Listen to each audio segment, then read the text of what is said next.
When I paint or do pretty much anything, I read. Well, to be accurate, I listen to most of my books because, like a far gone bibliophile, I binge the worlds of memoirs, high fantasy, and thriller novels at a speed, consistency, and multitasking level to which paper pages cannot sustain. Found in those pages from time to time are sentences that give me pause, an epiphany. When words hold weight like that, I find myself returning to them again and again. I had one of those moments while reading Untamed by Glennon Doyle.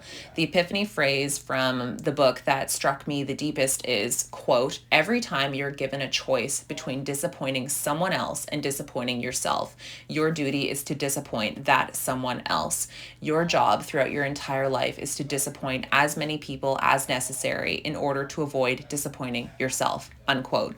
Doyle's words are a version of the same mantra we hear all of the time. Essentially, you only live once. Yet, so many of us clomp through the night convinced that a world without light is all right.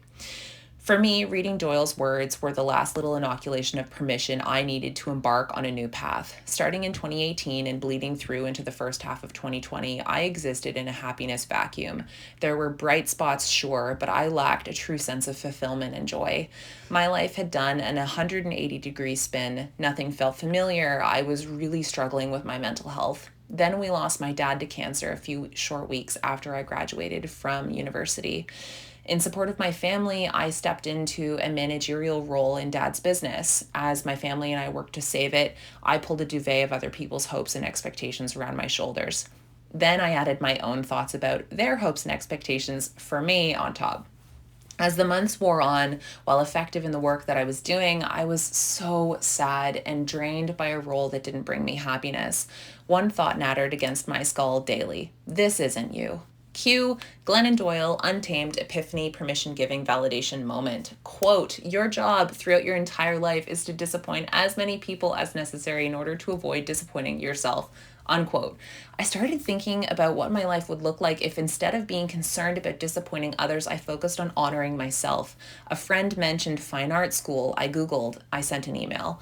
Deciding on a path for myself pulled that duvet from my shoulders and had me realizing that the disappointment I'd been trying to avoid creating in others wasn't my concern. I was obligated to not spend one more day trying to convince myself into contentedness. I wanted to build a career as an artist and do my best to seek out things to experience a happy skull nattering that goes, this is you. I want to live my life in reverence to what I create for myself, understanding that the light fades periodically, but returns, darkness sets in as it does for everyone, and you can use it to chrysalis yourself, to incubate and heal and grow.